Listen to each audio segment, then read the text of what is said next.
नमस्कार, मी प्रियांका पाटील। आपण पाहत आहात राष्ट्रीय लोकराज्य न्यूज, निर्भीड बातम्यांचे व्यासपीठ। आज आपण दिवसभरामध्ये घडणाऱ्या घडामोडींवर नजर टाकूया।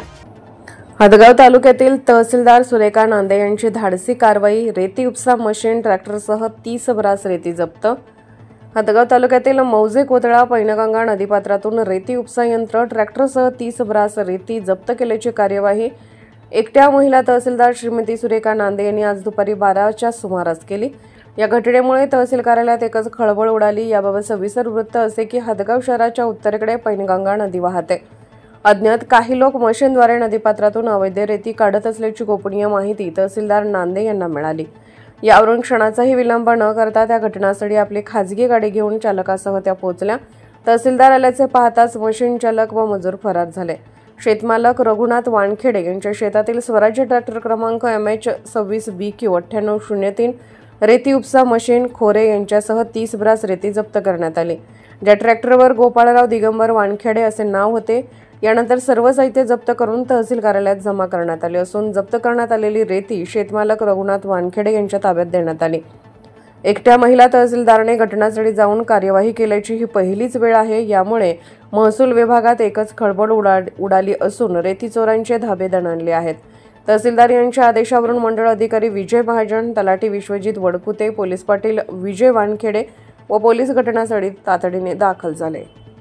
आज मौजे कोथळा येथे सकाळी अवैध रेती उत्खनन चालू असल्याचं मला एक गोपनीय फोन आला आणि मग त्यावेळेला आम्ही असं ठरवलं की आपली गाडी घेऊन गेलो तर ते पळून जातील, म्हणून एक दुसऱ्या खाजगी गाडीचं आम्ही अरेंज केली आणि मी शहरात एंट्री न करता बाहेरून गेले आणि मग आम्ही अशा रस्त्यानं गेलो की त्यांनी कल्पनाही केली नव्हती की आम्ही अशा रस्त्यानं येऊ। आणि ज्या वेळेला आम्ही गेलो जवळ त्यावेळेला त्या शेतकऱ्यांच्या लक्षात आलं की कोणीतरी आलेलं आहे आणि इकडे येत आहे आणि मग ते पळून जाऊ लागले। परंतु आम्ही खूप जवळ पोचलेलो होतो त्याच्यामुळे मग त्यांना पळता आलं नाही। मग ते मशीन ट्रॅक्टर सोडून पळून निघून गेले। आम्ही तिथं पोचल्यानंतर मी पोलिसांना फोन केला, दिघे साहेबांना। त्यांनी पोलीस उपनिरीक्षक रायबोले साहेब आणि एक त्यांच्यासोबत कॉन्स्टेबल पाठवले। मग मी माझे तलाठी मंडळ अधिकारी या दोघांना बोलून घेतलं। माझी तहसीलची टीम आली आणि मग आम्ही सर्वांनी त्याच्यावर कारवाई केली। कारवाई करत असताना त्या लोकांनी खूप विरोध केला आणि माझ्या पोलीस पाटलाला देखील धक्काबुक्की केली त्यांनी, पण ते मी सगळं इकडे आल्यानंतर केलं। परंतु ज्या लोकांवर आज आम्ही कारवाई केलेली आहे ते खरोखरच म्हणजे खूपच आरेरावीची भाषा वापरत होते आणि म्हणजे तलाठी मंडळ अधिकारी यांना कार्यवाही करण्यासाठी म्हणजे ते खूपच आरोगंट होते। तर मी आता याच्यानंतर सांगेल की जे शेतकरी या वाळू चोरीला रस्ते देत आहेत त्यांचं देखील तेवढाच गुन्हा मोठा आहे। आज आपल्याकडे 100 रस्त्याची प्रकरणं पेंडिंग आहेत। लोक 5 फूट देखील रस्ता देत नाहीत, परंतु आज मी ज्या रस्त्याने गेले ते दोन्ही बाजूला ऊस आहेत आणि त्याच्यातून एक 12-15 फूट रुंदीचा रस्ता दिलेला आहे।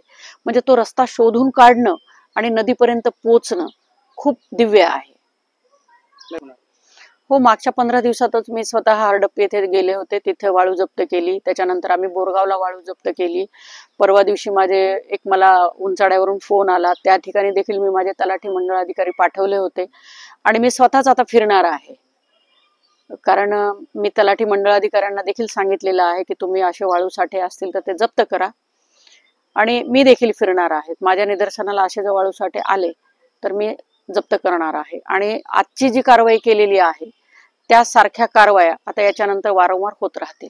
नाही, आता बघा इथे आम्हाला काहीच संरक्षण नाहीये। म्हणजे आम्ही इथे ट्रॅक्टर लावलेला आहे आणि सपोज आम्ही त्यांना तशा सूचना दिलेल्या आहेत की हे ट्रॅक्टर आता सरकारची मालमत्ता झालेली आहे, आम्ही जप्त केलेलं आहे आणि आमच्या तहसील कार्यालयाच्या कर्मचाऱ्यांच्या ताब्यात आहे। पण जर हे ट्रॅक्टर चोरून घेऊन जायचा प्रयत्न केला किंवा चोरी केल्याचं आमच्या निदर्शनाला आलं तर त्यांच्यावर गुन्हा दाखल करण्यात येईल, फौजदारी कारवाई करण्यात येईल त्यांच्यावर। ताज्या बातम्यांसाठी आणि अपडेट्ससाठी राष्ट्रीय लोकराज्य न्यूज चॅनलला सबस्क्राईब करा, तसेच लाईक आणि शेअरही करा।